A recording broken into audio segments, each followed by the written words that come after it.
870 салық есеп нысанын қалай тапсырады? Мұны жеке кәсіпкерлер мен жеңілдетілген ЖШ-сі тапсырады.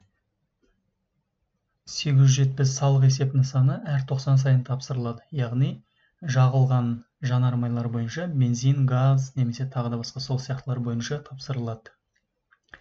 Мына жерде мен Excel'де өзіме арнайы формула жасап алғанмын. Сіздерде осындай өздеріңізге ыңғайлы формула жасап алсаңыздар болады. 870 салық есеп нысаны, бұл жерде көрсеткіштер тоннамен есептелінеді. Сондықтан бензинді тоннаға айналдырып алуымыз керек. Ол үшін жалпы 3 айдағы көрсеткіштің қорытындысы көбейтіледі 0,173-ке бөлеміз 1000-ға. Сол кезде қорытынды шығады. МРП бізде 1 сәуірден бастап 3180 теңге. Салық кодексіндегі белгіленген көрсеткіші бойынша ставкасы 0,166. Яғни МРП-ні көбейтеміз 0,166-ға. Бұл жерде бағасы шығады бізде. Екінші, газ бойынша. Бұл жерде де нақты соңғы 3 айдың қорытындысын аламыз. Ол мына жерде болады. Оны 1000-ға бөлеміз. Және тоннадағы көрсеткішін аламыз.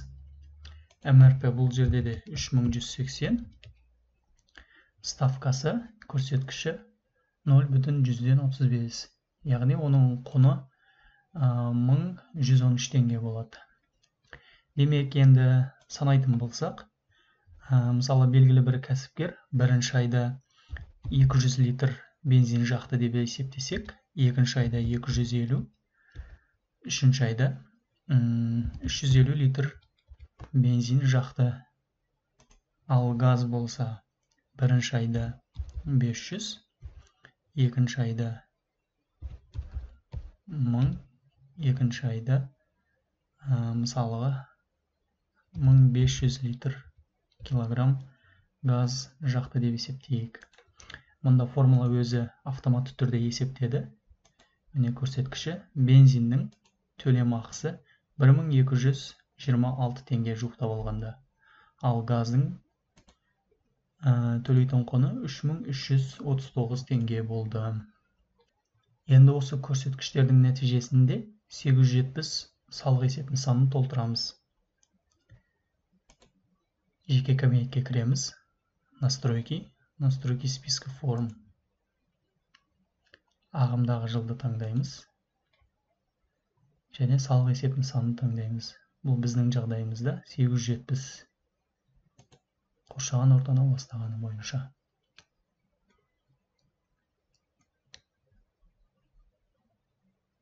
Міндетті түрде салық кезеңін таңдаймыз. 2-90. Есте сақтаңыздар, егер бұл салық есеп нысаны алғашқы рет тапсырып жатсаңыздар, алғашқы деген жерге белгі қоясыздар, яғни первоначальный. Біздің жағдайымызда бұл кезекті, очередная. Бұны кейін артынан толтырсақ болады. Бұның қосымша парақтары, мысалы 2 деп қойсақ.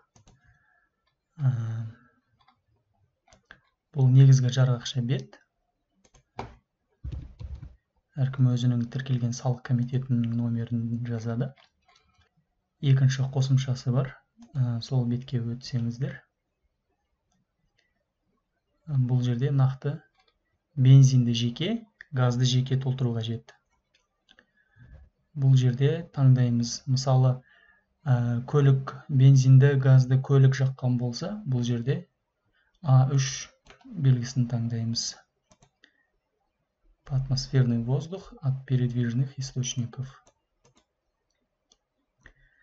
Одан кейін мына жерде пункт салық комитеті кітабында кодексінде жазылған деректерді енгіземіз.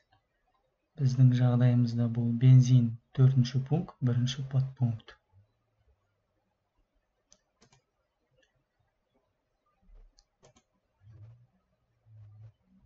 Төртінші пункт, 1-ші подпункт. Тексереміз.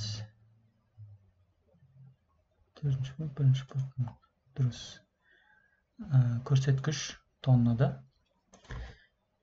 Алғашқы остаток сальдо на начало 0, соңғысы 0. Фактический объем, яғни соңғы ағымдағы 90-дағы жағылған бензиннің көрсеткішін аламыз. Бұл бізде 0,584.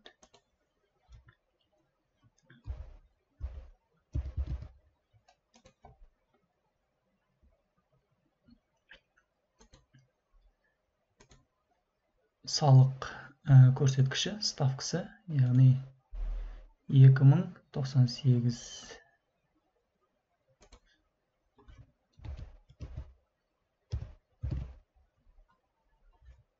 Жуықта болғанда 2099. Бензиннің ставкасы, яғни көрсеткішін енгізгеннен кейін автоматты түрде салық бірінші жарғақша беттен көрінеді. Бұл бізде 1226 теңге. Бұл бензиннің құны. Екінші қосымшасын плюс батырмасын басу арқылы қосамыз. Дәл жаңағыдай белгілеп шығамыз барлығын.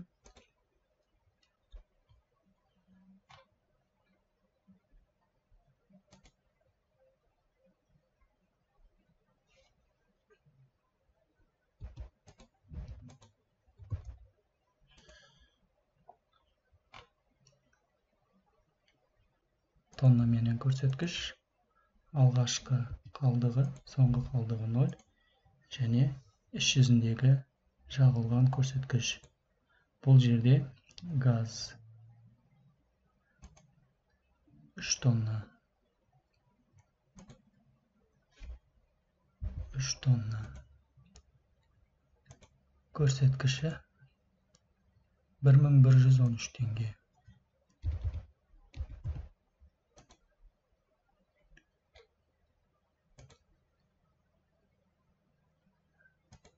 Жалпы бензин мен газдың 870 салық есептің саны бойынша біз 4565 теңге төлеуіміз қажет. Екі қосымшадағы көрсеткіштерін енгізіп болғаннан кейін бірінші жарғақша бетке барамыз.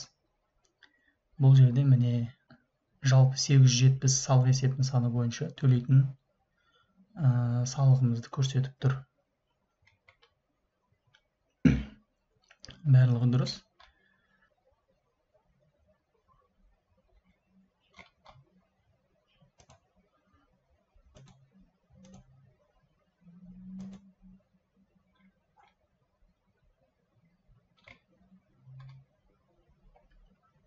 Осыдан кейін барып, барлық деректерді толтырғаннан кейін салық комитетіне жіберу батырмасын басып жібересіздер.